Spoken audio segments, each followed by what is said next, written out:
Good evening. This is Dr. Curry. This is Kobe Owens. J Street. And welcome to The Source. Normally we start with what's going on in our local news, but because of all of these mass shootings, I really want to start today with just that issue, gun control in our country. Up until Memorial Day, we had 11 mass shootings in the United States, but then we had just this week, Tulsa, Oklahoma as well. What do you have for that? Yeah, on Wednesday, 4 people were killed at Tuscaloosa Hospital. A gunman went in with a rifle and a handgun and took these people's lives. And this, again, highlights the need for sensible, comprehensive gun control in America. And this is something we've talked about the last few shows, right? We talked about how the U.S. Senate are trying to pull together a bipartisan senators to work on this. But we also have many different steps we could take right here in Delaware and in other states in their local legislatures as well, too.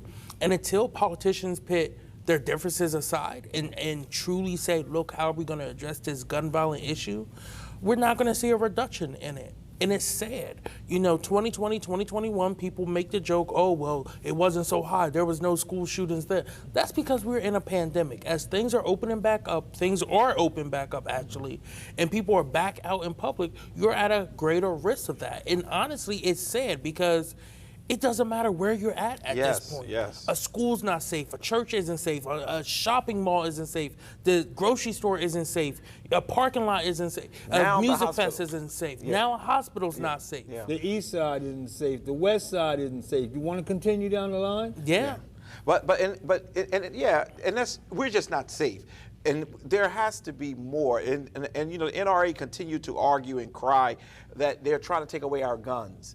That is not the issue. I'm a gun owner. I'm a gun owner, and I believe in sensible gun laws, and I also believe that all of these automatic and semi-automatic weapons, which every last one of these mass shootings had them. Mm-hmm. Their whole role of the semi-automatics is to kill as many people as possible with as quickly as possible. It has no place in society. Even when we're out hunting and things of that nature, we don't use automatics. Well, here's my thing. The argument of, oh, I need it because I go hunting. If you need that gun to go hunting, then you are a terrible hunter. You need to hang up your boots and never go out there again and just go to the supermarket and get some meat there, because you're a terrible hunter if you need a gun like that to hunt. Yeah, and you know, and the whole thing with with the NRA, it's just unbelievable how they control. But the fact of the matter is, all this so-called bipartisan effort to do something about the guns, none of it's going to come to fruition,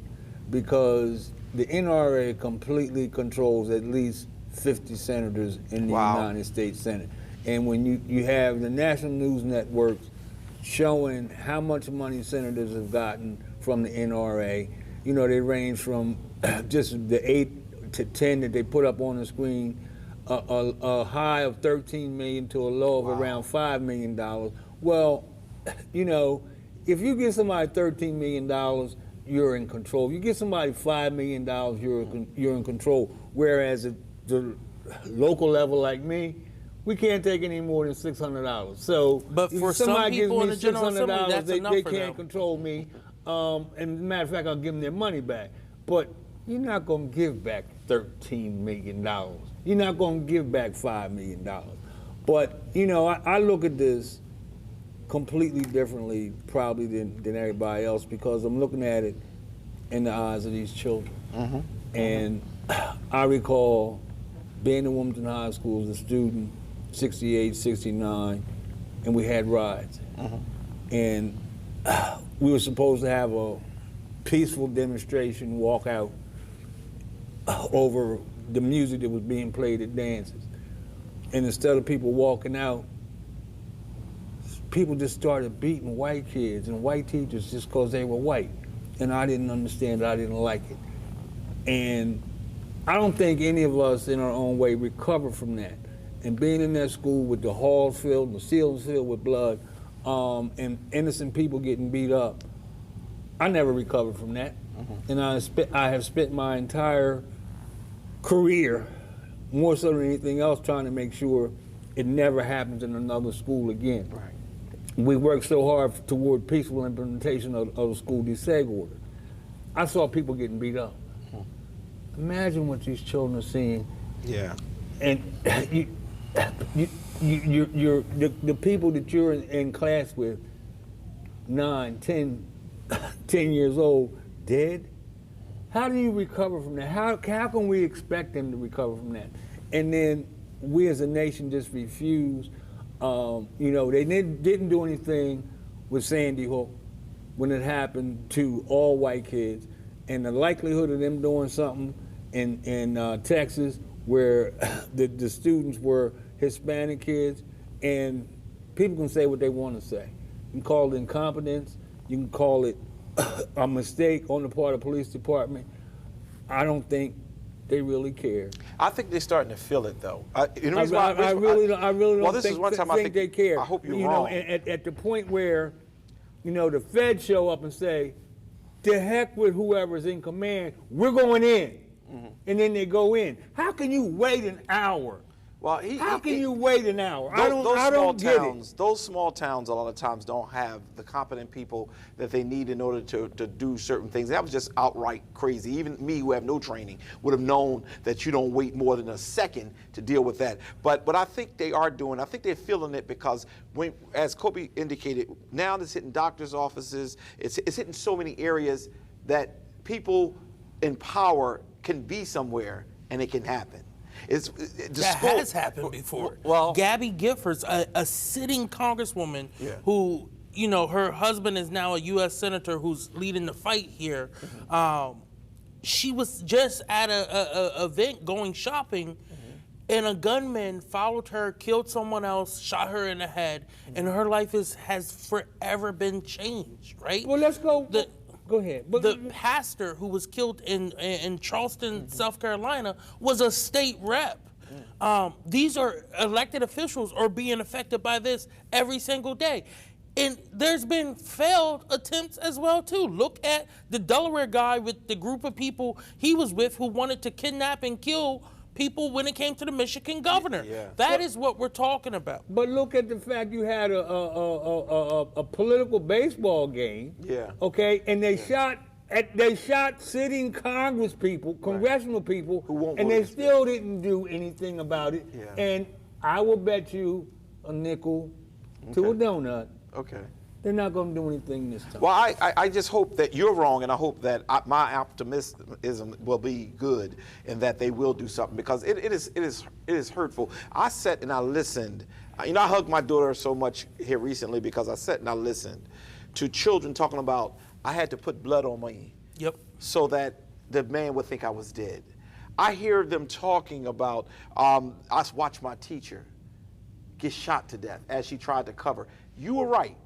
They will not, it's hard to live past this. And I do understand this whole undertone. These are Latino kids, so they may not be able to, but the grandmother, the people in the supermarket, this is just outrageous and it's scary. You can't go to the mall without thinking something can jump off. We're watching people. Now you talk about profiling, it's going to get worse, because if we see somebody right now with a leather coat on, I might just go ahead and start doing something, because it's just getting out of control. But you look at the effort that they're making in the state of New York, and that has some of the strictest gun control laws in the country. They're adding 10 more, all the way down to you can't buy bulletproof vests and all those type of things. That means nothing, and I'm for it, right? I want them to pass that, but it means absolutely nothing if the state surrounding it doesn't do the same thing. What does it mean? Because they can go and purchase New York, I can't purchase a bulletproof jacket in New York, but I could go to Pennsylvania, right over the border, and pick one up. I could pick up a whole military arsenal, because the Republicans are in control there, and they think that any regulation on the Second Amendment is bad, even though it says well-regulated militia. It's like they pick and choose what portions of the Constitution and of the Bill of Rights they want to pay attention to. Yeah. Because they don't want to listen to the First Amendment, because some of these same Republicans who are out here speaking up against gun control, comprehensive gun control, are the same ones who are calling for Black Lives Matter organizers for peacefully organizing to be arrested. But yet, also, January 6th happens where you had armed people come down, storm the Capitol, and they didn't want to do anything to them. It's almost like it's a racist undertone. Almost? Undertone. And undertone, both of your words, like almost undertone is very clear, but it's an elite piece on there too. The poor is always going to suffer with this, but I just hope. But you look at the Republicans running for congressional office, and you've got all of them, just an outrageous number of them, not all of them, their campaign ads feature them shooting something. Yeah. Lauren Boebert. Yeah. But it's not just the Republicans. It's bipartisan, because Joe Manchin does the same thing. Well, he's a Republican. I don't want to hear Well, that. I mean, because Trump calls them rhinos. In Manchin case, it's a dino. I mean, he's a Democrat in name only. Give me a break. I do want to give a little shout out to Brandywine High School students who this week did a walkout because they want to really try to heighten the attention towards this. It is simple, brothers. It is very simple. To say we don't want semi-automatics to be purchased in our country is not a hard thing.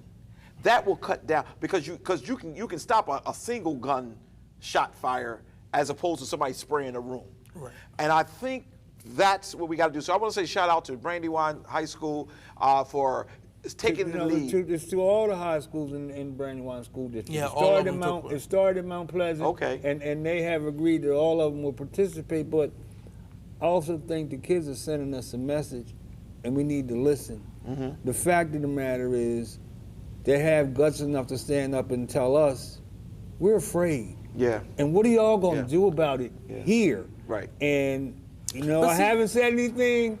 I'm not going to say what I really want to say until school's over, because I don't want to be accused of triggering something. But I'm going to have a lot to say, because there are extra layers of protection that we have to put in place, because this can happen anywhere. Absolutely. See, this isn't the first time this has happened for gun control here in Delaware. 4 years ago, in 2018, we had students walk out all across the state. And then we had the large March for Our Lives rally. And from there, we was able to get some gun control passed. But there's still a lot that's being held up here. But also, there's a proposal coming up to make sure schools are safe here in Delaware. And advocates, and this is led by the students, are asking for additional $5 million be put into each school district to make sure their schools are protected. Amen. But the fact of the matter is, the state, as we speak, has a $1 billion surplus.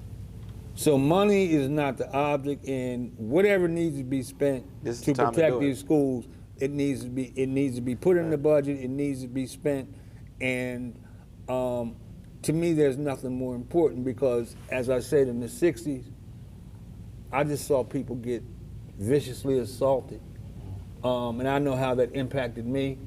I know how it impacted some of the victims. I played football. One of the guys was an outstanding football player. We played ball together, outstanding linebacker. He left high school, became a priest. And 50 years later, I see him. He's still talking about it. Yeah. I mean, it never went away. Right. And to those of us who were there and we witnessed it in our own way, it never went away. And this was just assault, not murder. And so when you make that comparison, our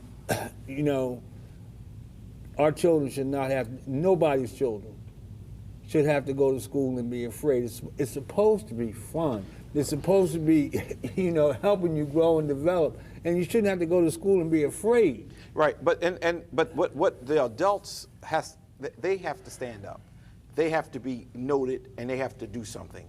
And I think what we're going to be doing is watching to see. We understand on the national level, Republicans are doing crazy responses But we got to pay attention to even here in Delaware, and we're going to, because this is led by the Democrats. So if any group of people should have, any states should have the toughest regulations as it relates to gun control, it should be the state of Delaware, because we're ruled by the state, by Democrats, and we could be the examples. The president of the United States is from Delaware, so we could be the example, although we are not. Let me turn our attention a little bit to another area where we had the Secretary of Housing came down this week to align herself with the mayor and I think it was Senator Coons and Carper about this whole Our Way Home program with affordable housing. I want to talk about that because that is something that is needed very strongly in our community. We talk about regentrification a lot. I know I do. And Street, I just want to turn to you this time and kind of ask you, do you feel that this will be an answered prayer? Well, I think it helps. I think that Habitat for Humanity continues to do good work. Certainly we need affordable housing in the city of Wilmington. By the same token, there's some glitches here that maybe I stand alone in seeing. But the newspaper article and what's online, WDEL talked about the now defunct Wilmington Partnership. Well, the Wilmington Partnership, in the middle of that, messed up $500,000.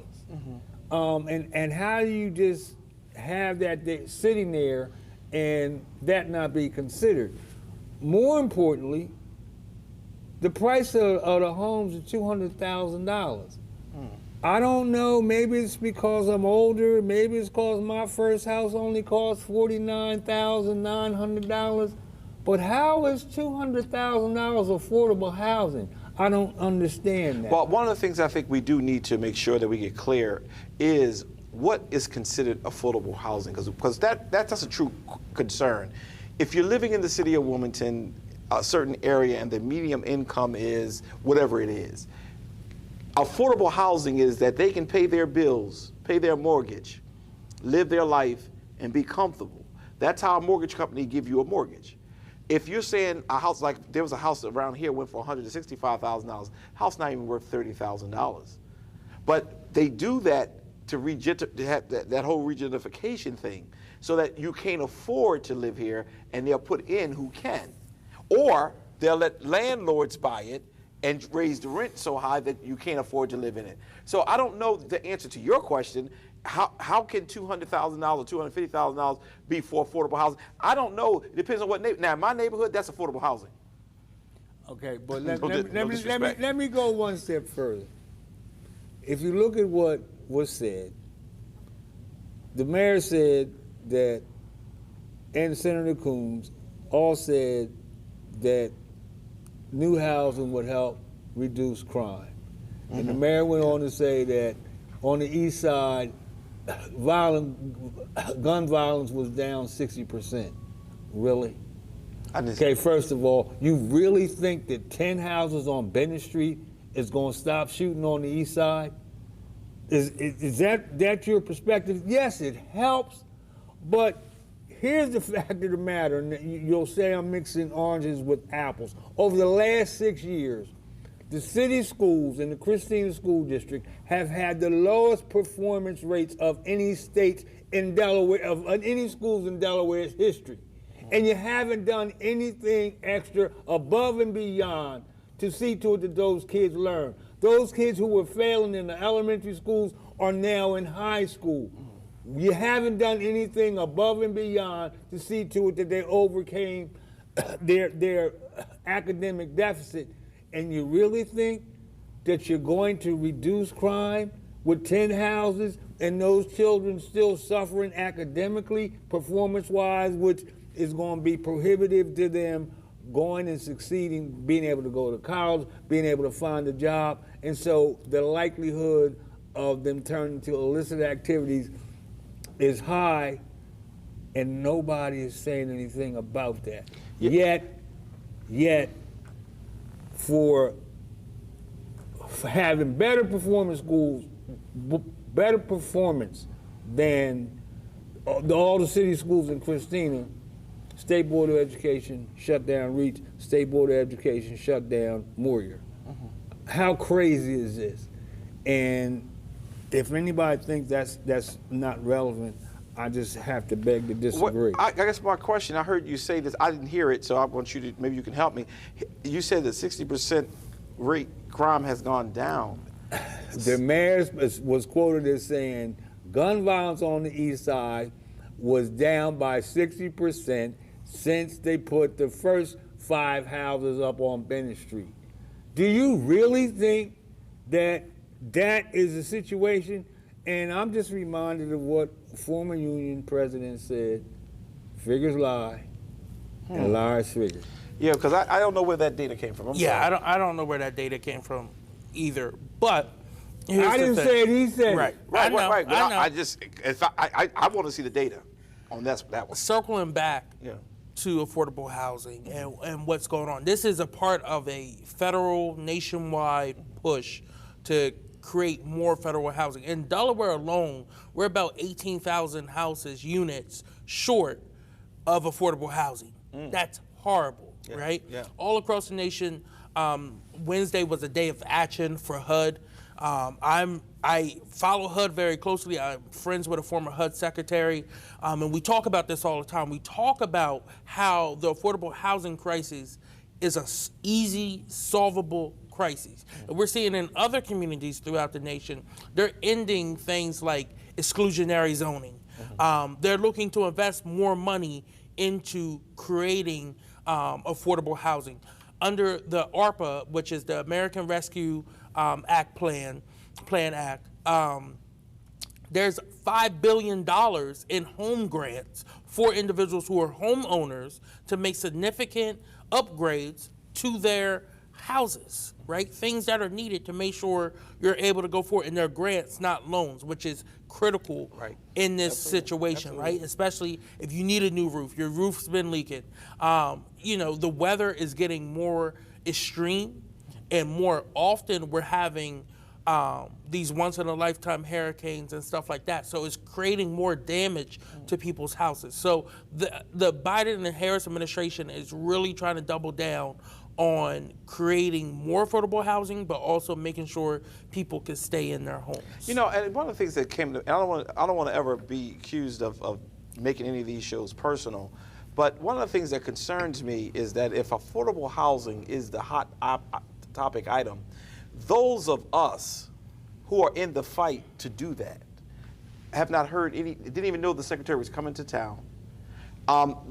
I hope that Senator Coons and Senator Carpenter will make sure when they're approving these grants, when they're giving out the money, that it's going to people who have affordable housing projects, not cronies, not people who are on the political agendas of others, because I often get the sense, and I'm friends with both Coons and Carpenter, but I just hope, because the mayor had an issue with HUD. 46, well, how much was it? How much was it? $446,000. So with that type of track record, I'm not certain he was the right person to be on the stage. Well, no, he was the right person to be on the stage, because you don't you make the connection. You have the mayor establish a public relationship with the secretary. All of a sudden, whatever transpired with that $446,000 is going to disappear. And, this is election year for Senator Coons and Carper, who I can't stand because of what he purposely and intentionally did to resegregate these schools to the detriment of city children. And he went to D.C. on the basis of he lifted the court order. He went to D.C. off the backs of our children in the city of Wilmington and hasn't done a single thing to help them since he's been there. And we're back. Favorite time of the show, we moved it up so that we'll be able to hear everything you got to say, Brother Kobe. What's going on with the Kobe's Corner? Yeah, so one, I want to jump right into it. So a new pilot program is being launched on a Route 9 corridor at the Rose Hill Community Center. And what it is an aging in place initiative right here in Newcastle County. And what it's the Delaware Division of Services for Asian and adults with disabilities. They're going to be helping make sure people can stay in their homes longer. So looking to do things, simple things like sidewalk cuts. If you're an older adult now and you have asthma, helping remove the carpet from your home and things like that. So it's a program that they've launched in other states already. I'm glad to see it finally come to Delaware. They're going to probably expand to Kent and Sussex within a year and a half, but they want to see how this is going to go. They're also looking to do step repairs to make sure you're not tripping coming in and out your house, creating ramps if you're in a wheelchair now, and just small things like that that'll be, that's huge. You may say small, that's huge. Right. That's really and the last part, which I think is the real big part, is energy efficiency of these houses as well too, to make sure that you're cutting back on how much money you're actually putting out as well too. So I think it's a great initiative. Do you have any other information for our viewing audience who may say, you know what, I like that program, I want to get involved, I want to call someone? Do you have any information, or do we have to get that information? Yeah, so if you call Habitat for Humanity, Newcastle County, and the number is 302 652-0365. Say it one more time. 302-652-0365. Okay. Or you call the Delaware Asian and Disability Resource Center at 1-800-223-9074. Say it again. You can get more information. And again, that's 1-800-223-9074. You can call either one of them to either start the application or just get more information if you need it. But yeah, I think that's going to be a great initiative there. Going over to the legislative side, most of the General Assembly has been on break. It's just their Memorial Day break. The Joint Finance Committee, JFC, has been working. So JFC recently approved the allocating money to raise the pay for bus drivers. We've talked about at the beginning of the school year how we were having a shortage in bus drivers. They're looking to raise the pay of bus drivers, which will really help with transportation issues that they're having here in the state. So they set aside $11.7 million to do this, and they're raising the bus drivers' hourly rate from $15.92 to $21. Whoa, that's so that's a big a jump. huge increase. Jay, I know you may want to, jump on a bus there. No, well, the state's got a $1 billion surplus, and getting our kids back and forth to school safely. They can't get there. They can't get home without the bus drivers.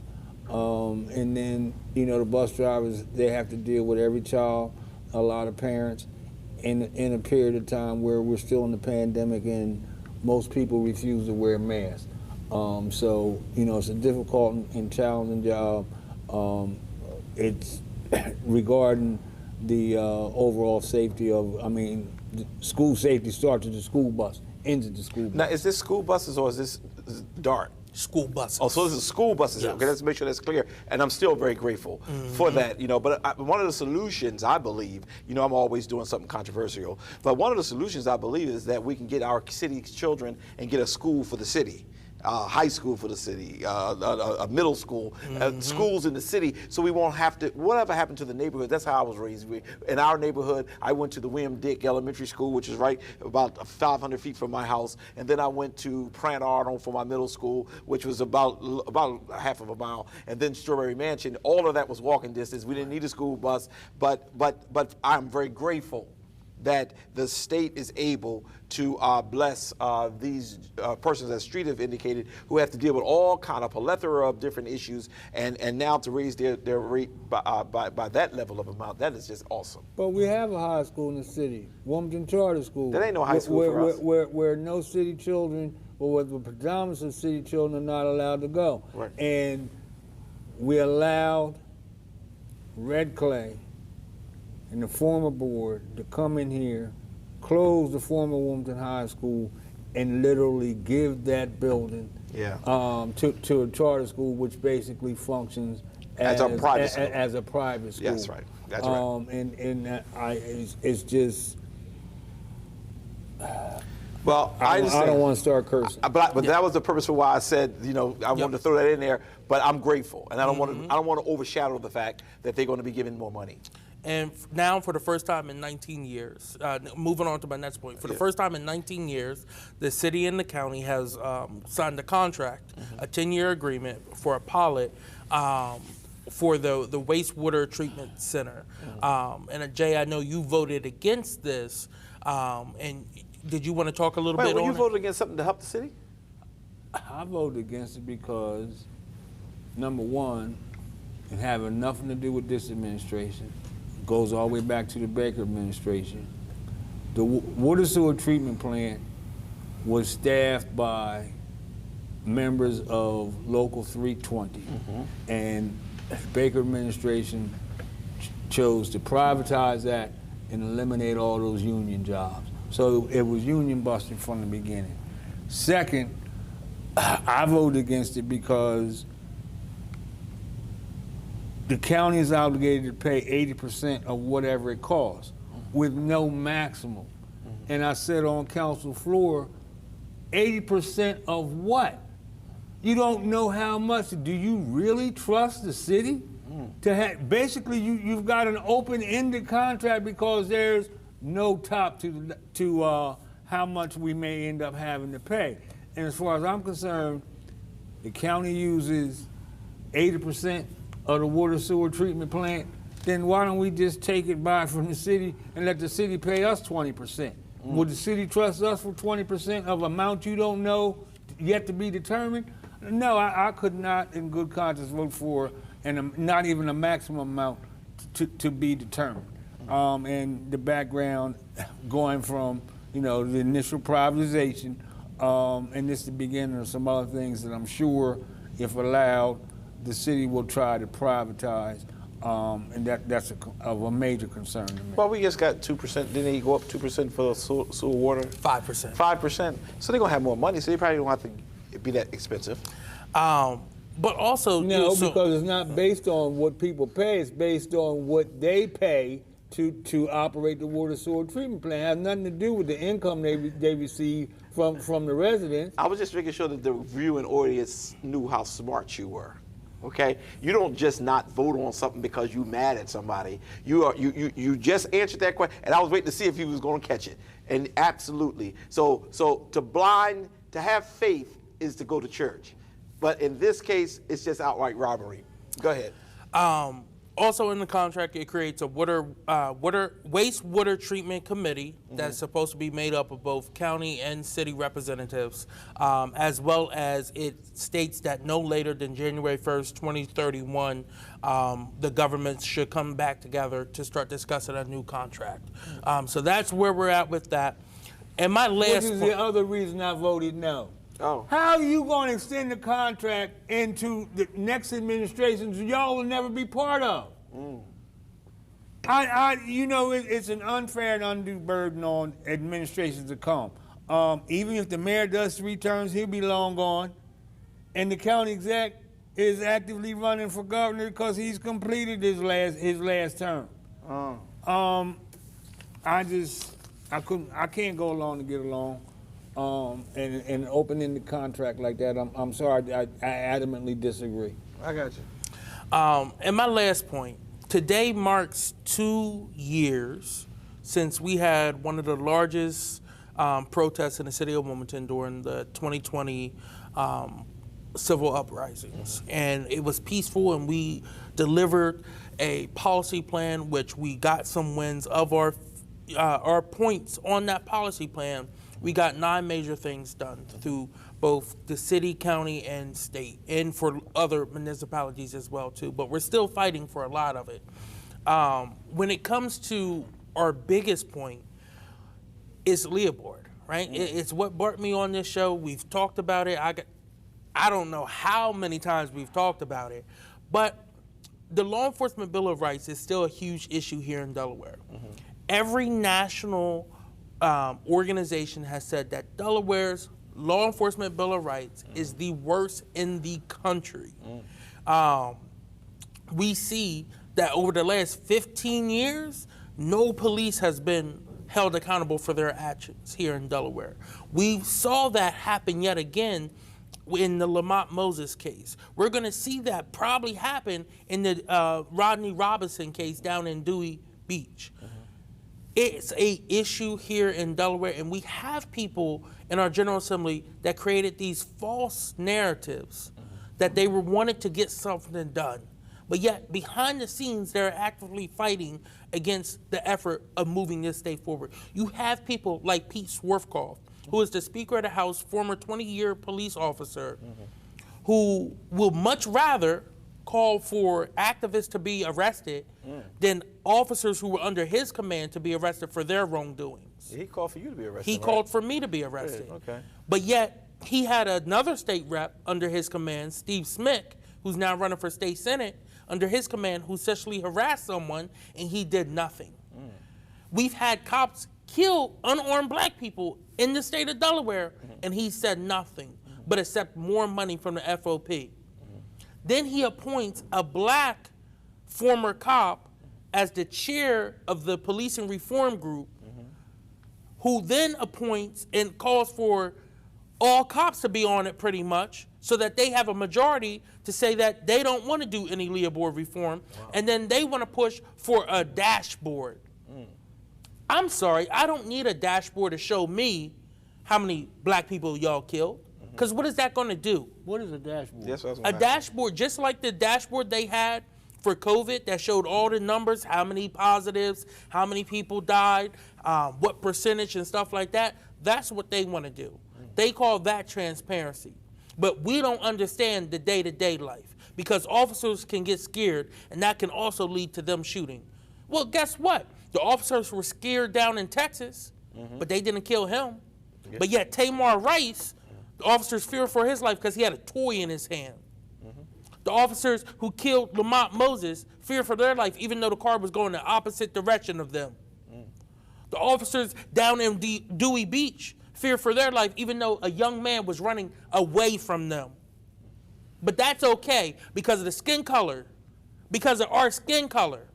Because if we're darker and a cop sees us, we're automatically assumed a threat. Now, how does Leah Board protect them? So it protects them on the back end. So the fact that all those cops who've been involved in shootings have had more than 2 weeks to get their stories right with the rest of them, where just like in the Lamont Moses case, the officer who did not fire his gun was able to be interviewed that day. The 2 officers that did were interviewed 16 days later, and their stories changed. They also were able to talk to the officer who was interviewed to get his story of what he witnessed. And then that was able to go into their story. You look at when it comes to our use of force law, which we were able to get changed. It was very subjective. So if an officer said, I feared for my life or someone else's life, or another officer's life, that would be enough to justify them using their firearms, which is not right. There should be, which we changed, it has to be more objective. Certain things warrant using your firearm. Absolutely. But someone talking back does not. No. Someone asking, using their constitutional right to ask, why am I being stopped, does not warrant them getting shot. It doesn't matter the tone or anything. Absolutely. But in Delaware, you have people who are upholding these systems of oppression for black people. Okay, but let me say what my good friend Frank Cook says.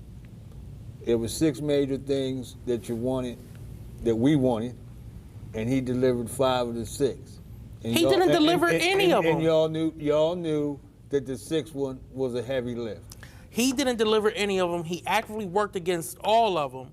Huh? He worked against all of them. He tried to get them killed in committee. He tried to get them killed on the task force. And when he couldn't do that, he put all his effort into making sure Leah Board went nowhere. And that's why we didn't get the 6th one done. That's why you have members of his own task force come out against him to speak out against what he was doing to them and putting pressure on them and trying to get them to quit the committee because they wouldn't do what he... I'm just reiterating what my good friend says. But he delivered 5 out of 6. Okay, so what were the 5? Do you remember off the top of your head what 5, the 5 you may be referring to? Use of force. Use of force. Which was a 2-piece bill, SB 147 and 148, which got through. Body-worn cameras, which that one was probably the easiest lift because everyone was on board with that. I think Representative Sherry Dorsey Walker did an amazing job with bringing all the stakeholders prior to introducing the bill, bringing them together, Let me talking start some mess with that. Y'all did a great job, okay? And I watched you by yourself get the commitment for the cameras statewide. But now nobody wants to show the footage. Right. And I am sick and tired of being sick and tired, including the county police. I'm glad you brought that up. Including the I'm county glad police you brought chief. that up because who's on the Council of Police Training? Frank Cook. He's the one who's holding up the release of these body-worn cameras in these cases. He knew, this is what I mean, he's working behind the scenes to work against what the community wanted. We were able to get the vote for the cameras, but a part of that, a part of us working with them was, all right, the council who's all a part of training for police, they will determine the regulations. Okay. And he has actively, you can look at the public records, he has actively talked against releasing public. Okay, but let's say you're correct. All right, I don't know that. I really don't care about the council. Okay, why can't you go back to the General Assembly and the General Assembly say you got 24 hours or 48 hours from the time of request and y'all make it happen? Why can't that be put in place? It starts in committee, Why can't that go to the local agency to decide to everybody, be it city, be it county? But it's better for the state. You got when the request is made, you got 24 hours, you got 48 hours. That's what the policy is in D.C. But can I say why this? is it any I don't different in think the it's state fair. of Delaware? I don't think it's fair. Wait a minute. I don't think it's fair that we don't hold our elected officials accountable. What he is saying is, whoever is in charge of that committee, get it out of the committee to make sure it goes before the people to vote for, make it law. Because if you let the administrations do it, it changes with the administration. I don't right? care who does So it. if I want it. No. You gotta care. You gotta more care. than 48 hours when it's Street, requested. It if should be I'm the done. mayor of the city and I say I want all footage to be seen 24 hours within the time it happens, when I'm no longer the mayor, that rule goes away. But if you make it state policy, it is there and it stays. Till somebody changes it. But it's going to take a lot of work to change it. And it has to be standardized across all 49 police departments we have. Getting ready to be 50. About to be 50. 50 police departments for In 1 million people. Less than 1 million. We got more chickens. We got more chickens. But this is what I mean, right? So we were able to get that piece through. And he sits on this committee as his position with public safety, as the public safety chair for the House, and he has used his position to work against the will of the people. When he couldn't get it the way he wanted it through his task force, because they voted against what he wanted, he has used this position to do this. So this is why I think when this new session comes up, he shouldn't be public safety chair anymore. And we should put someone else in that role so that they can advocate for what the community wants. This is Kobe's opinion. I'm just being very Kobe's clear. quarter. Right? You This have is that- still Kobe's quarter. This is what I mean when I talk about holding elected officials. It's all good for the public, to come out and give a press conference and cry about how you're going to have to go up against your friends. Well, guess what? That was a bunch of baloney, because what you're doing, you're having their backs, and then you cry about, oh, well, when I first got there, I had to use a different bathroom. And then talk about you've never been oppressed. It's crazy things he says like this in committees on these task force that contradict each other. But you know what I will say? We've probably, I'm hurting because That's my opinion. 90% of what Representative Cook does has been wonderful. He has supported our community and have worked very hard for us. This is very critical, and I understand that we can't just sit back and say it's all right. If your reporting is correct and you spit out a whole lot of things, some things I don't follow him to that level, so I can't say you're wrong or right. And I hear you sharing he giving up 5, but then it's the one. His position is, y'all wanted 6, I delivered 5. Right, and his But position he is didn't that's not deliver true. them. But the point is, we probably need to invite him because he is a friend to this community. He is a part of this community, and even though I said we're going to be fair, we're going to be fair. On all other matters, I work very, very well with But him. this is critical too, And what we can't do is say to the mayor, Mayor, you're wrong for A, B, C, and D, but we're going to give pass to black people who give us a little this, that, or the other. So I want to be fair. But let me be real clear. As far as I'm concerned, Kobe, y'all cut the General Assembly a break, because if I'm leading that, my position is no, do what Maryland did, repeal it. You don't have it anymore, it doesn't exist. Again, Frank Cook on record said there will never be a repeal. He said that in the first task force meeting. You can't win. That was his opening let it go. statement. Well, Trust me, I'm just telling you what I my, know. I'm just telling you what my position Okay. is. Oh, I would love to repeal and replace it with Should something have better. never existed, and if the state of Maryland could do it with do a it. Republican governor. Yeah. There's no reason in the world for I the agree. state of Delaware not to be able to do it with Democratic control of the House, the Senate, and a Democratic governor.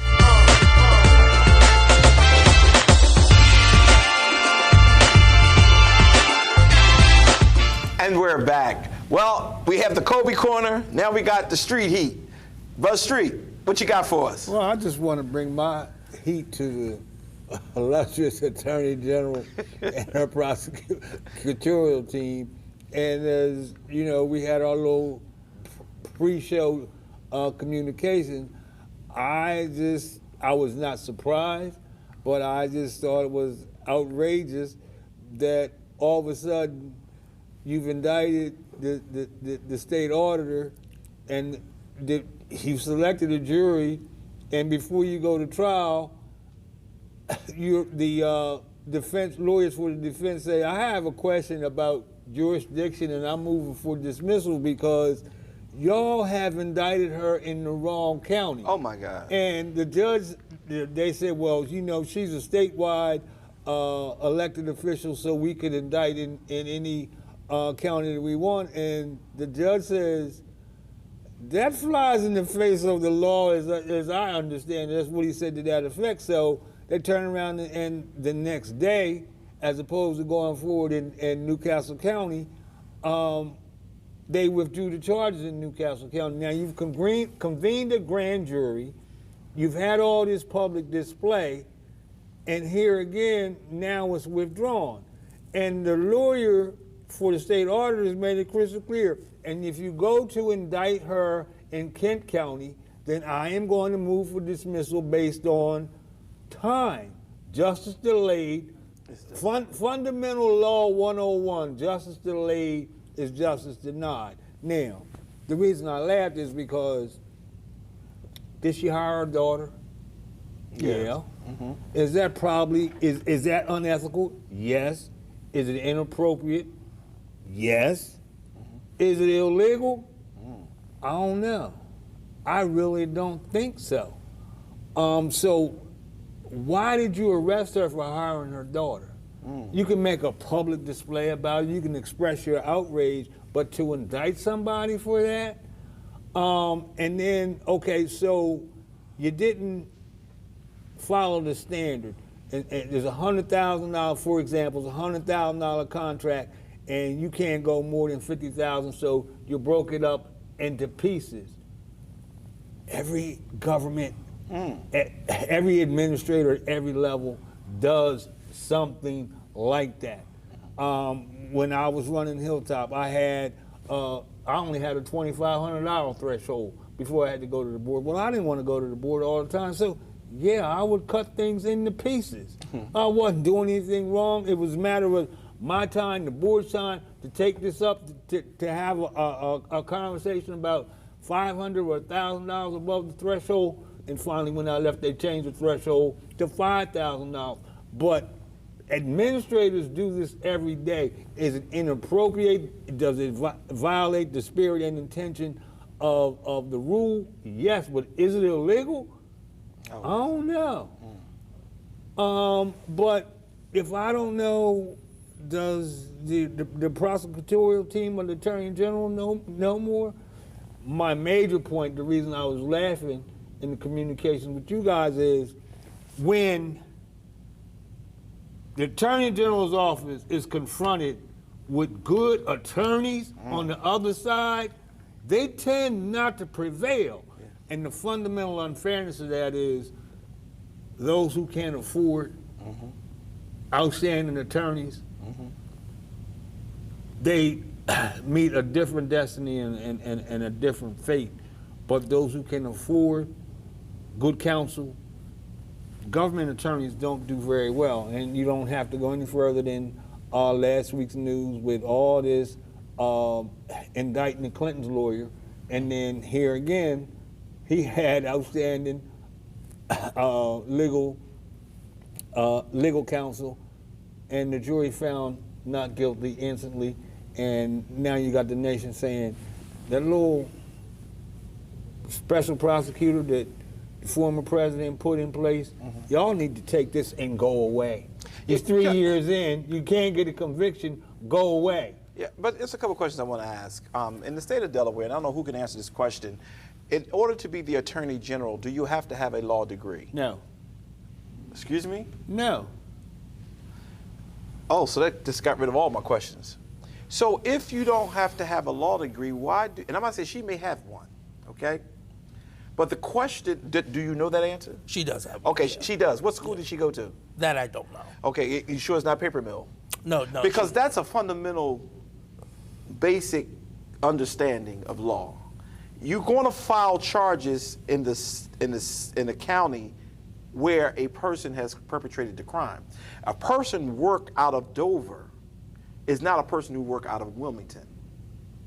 When these crimes are committed, that should have been the first thing she looked at. You mean to tell me that this person, and I agree with you, whether or not it was unethical/illegal, there's some things that are unethical, but they're not illegal. But we will never know because the fundamental parts of the case was never looked at appropriately. Who tried this case? Right, and just again to clear it up for everyone, Kathy McGinnis lives in Sussex. Okay. Her office is in Kent, in Dover, right? And what her attorney argued is nothing took place in Newcastle, so why are we trying her in Newcastle, right? The judge also threw out evidence because the evidence had nothing to do with Newcastle. Well, didn't throw out, but said they weren't able to be used. So that's why they pulled the case, and from the understanding of how everyone's written their articles right now is that there will be a re-indictment in Kent County when they reconvene on Monday, tomorrow, down in Kent. So, but I am going to, I guess one of my weaknesses is I'm the same person in public that I am in private. And I'm just going to reveal what I said to you guys the other day, and that is she walks. She walks and she gets reelected. And she can thank the Attorney General and the prosecutorial team for seeing to it that happens, because anybody running her campaign would be naive at best if you don't hold her out as a victim who overcame and prevailed. Yeah. Wow. It's unless I guess you African American, you don't get convicted in the state of Delaware. We find a loophole. We find something that somebody did wrong. But you're right. No, but those who are African American who have the wherewithal. Right. I was going to say that. Who have the wherewithal to hire good lawyers. They have been able to beat the government's prosecution, and we had a major murder case in the city of Wilmington that was overturned because of what the state didn't do properly. And here again, high-profile case, and this Attorney General's office is not doing that well. That's not good. That's not good. Well, is there anything else there was another thing you had on your list about the arrest made in Wilmington shooting? Well, I think here again, you gave the mayor credit. Somebody was there, and I think that's great. They locked somebody up immediately, and I appreciate that, respect that. So as much cane as I raise when something's wrong, that's right. By the same token, it's in West Center City. Okay? And I have repeatedly, probably for the past 2 months, pointed out the fact that there are more shootings in proximity within 2 or 3 blocks of the Hicks Anderson Center than anywhere else in town. When the police officer who was fired wanted some drugs, he went to West Center City. So I'm glad that somebody was arrested almost instantly. But what are you going to do about all that illicit activity that goes on every day at 8th and Monroe, right across from the liquor store? And it's on both Monroe Street side and the 8th Street side. What are you going to do about all that illicit activity that takes place at 4th and Monroe in front of that liquor store all the time? What are you going to do about the illicit activity that takes place on Jefferson Street in that block where the liquor store is between 6th and 7th? What are you going to do about that? And until you do something about that, well, what about the activity at 7th and Washington? You moved it from 7th and Washington to 7th and West. So sometimes you got officers sitting at 7th and Washington while they're doing just what they want to do at 7th and West. What are you going to do about that? Well, I guess. And if I know it, I see it all day, to the point where I'm sometimes apprehensive about going through there, even though it's in my councilmatic district. What are you going to do about it? To the point where you got people who will not go outside of their homes until they check their cameras, until they look outside to see things are safe. So you've got people being held hostage in their own homes because they don't feel safe in their own neighborhood. So I wanted to point out the fact that it's positive that somebody was arrested immediately, but what about the rest of it? Well, we're following that and we're tracking that, and I just want to make sure that everybody know that this is not an opportunity to talk the negative side. You certainly have given them credit for that arrest, but do not celebrate. Do not pull out the champagne. Do not try to act singing Kumbaya because there's a until whole lot of you do work something that's about still, everything that's on the street. Yeah, because there's a whole lot of work still to be done. Listen, I want to take this. You were going to say something? No, I just got one more thing. Yeah. You know, and this happens in the county. It had nothing to do with the city. But somebody, the landlord comes to them, your lease is out, your lease is up at the end of the month. Yeah. And it's going from $1,100 to $1,600. If you don't want to pay it, you got to go. And this is the kind of thing that people are having to put up with. And this is after I've paid my rent faithfully for the past year, 2 years, whatever. And then second, as people are applying, and I want people to hear this loud and clear, you've got landlords who are charging $50 application fees, okay? They have 1 unit, maybe 2 units, and they'll take hundreds of applications, meaning if I've only have 1 unit and I take 150 applications knowing I'm only gonna give it to one person, I just legally took $7,000 from people. Yeah, it goes back to what you said a few minutes ago. It's not illegal It's a scam for them to scam and the them, flim-flam but it man. is unethical because if you know you have 1 unit and yet you're taking application fees from 50 people for that 1 unit, then that is a scam. And that's a shame that we're living in the time that we're living in where people are just scamming people and they can get away with it. I want to take this opportunity to thank both of you brothers. This has been a good show. We got an opportunity to go through a whole lot today. I want to remind everybody that COVID virus is up in our state. We really need to pay close attention. I'm very grateful that so many of you are vaccinated. There are people who are germ phobics and they are catching it. Please be safe. Put your mask on, wash your hands, keep your distance so that we can continue to be safe. I want to take this time to say thank you again. This is Dr. Curry. This is Kobe Owens. Street heat. And we'll see you. Take care, y'all.